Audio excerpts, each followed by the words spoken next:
Hello and welcome to Guns and Gear. A few days ago, Mr. 23 Cowboys, a good friend of mine here on YouTube, he posted up a video showing his really nice 1911 collection.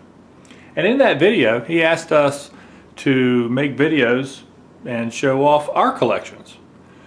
So I thought that was a good idea. You know, I do have a couple of videos that are on my 1911 collection. They're kind of old. And that was back when I could only make a 10-minute video. But so I don't think I'll go through a lot of detail, but I'll just kind of run through these. This is almost my entire collection. I do have a couple more, but they're old surplus Colt 1911s, and really nothing different about them. So I figured I would just show these. All right, let's get started. First of all, right here is a Kimber, okay, and this is the rimfire target, and this is a really nice shooting 22. In my opinion, they're rather expensive, but they really do shoot well. Now the Kimbers are simple blowback design guns, so it does not lock back on the last round fired in a magazine, which is something that I wish that it did. But all in all, it's a very good shooting gun. I've enjoyed shooting that quite a bit. The next gun up is actually my newest 1911. This is the 1911 introduced in 2011 by Ruger. And see if we can get the Ruger emblem to show up pretty good. I always thought that was really trick. I've always been kind of a Ruger fan, and when they came out with the 1911, I just had to try one of them things. And so far, I've been extremely pleased, not only at the price point of this gun, but also how well it's shot. Now the next gun up is a Kimber, and this is the stainless target 2, and this is in 10mm. Now I have changed a few things on this gun. Of course, you can see that the grips are changed, but I've also have put tritium sights on there. And you know, I'm a big fan of 10mm, and I tell you what, I really have enjoyed this gun quite a bit. Now the next gun up is my favorite 10mm of all time, the Colt Delta Elite. This is a gun that I bought when Colt first introduced their Delta Elite in 10mm, and I was on a waiting list, and man, I was excited when I finally got this gun, and I have really enjoyed shooting this gun over the years.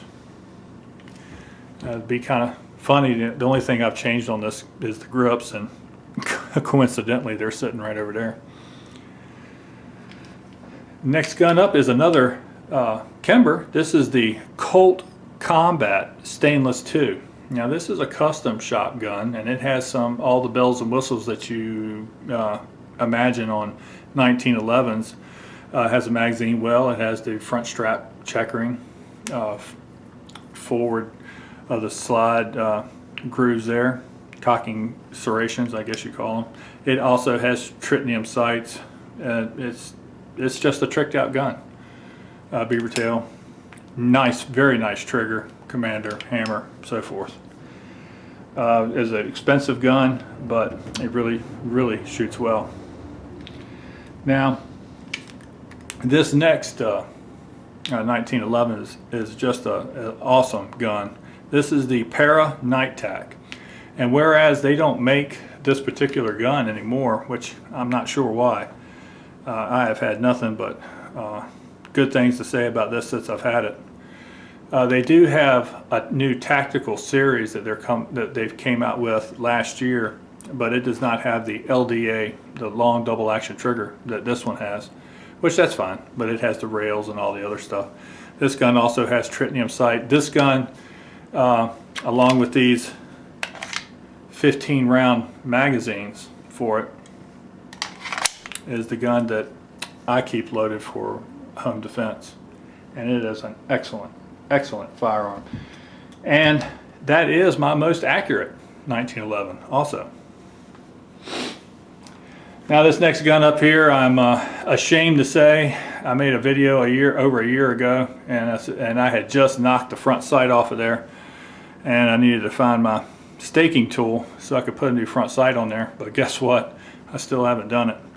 But this is a military, or an old government model, I should say.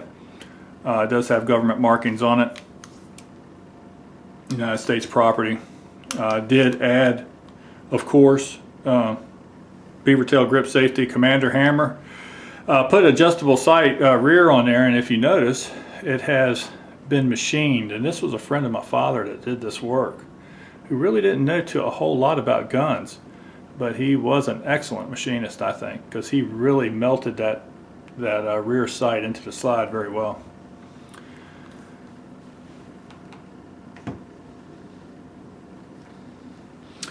Now this gun is kind of a special gun to me.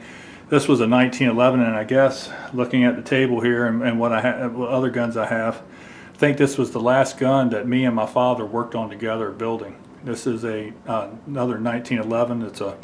It's a commercial government model. Okay, it wasn't a military surplus, but this is basically just a parts gun.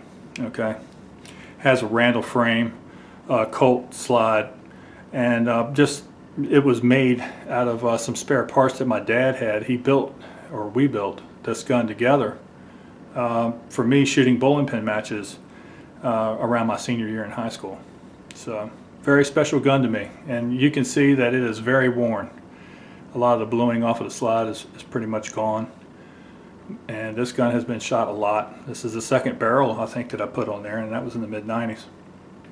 But at any rate, special gun for me. This last 1911 is a very old model. 1911, haven't really changed much on it other than the sights and the grips.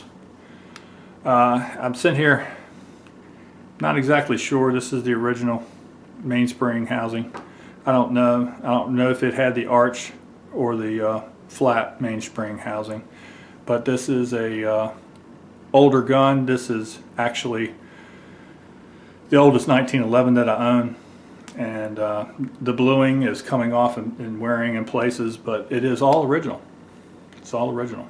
And this is as you can see on there, United States Army. This also has the short trigger. Well, that's pretty much my collection. Like I said, I do have a couple of other ones, but they're basically like these three. They're just surplus guns that I've had over the years and tinkered on a little bit and shot a lot and enjoyed them. So that's my collection of 1911s, Ben. Hope you enjoyed it. And to everybody, thank you for watching my videos. And remember to shoot straight on the range and in life. Thanks.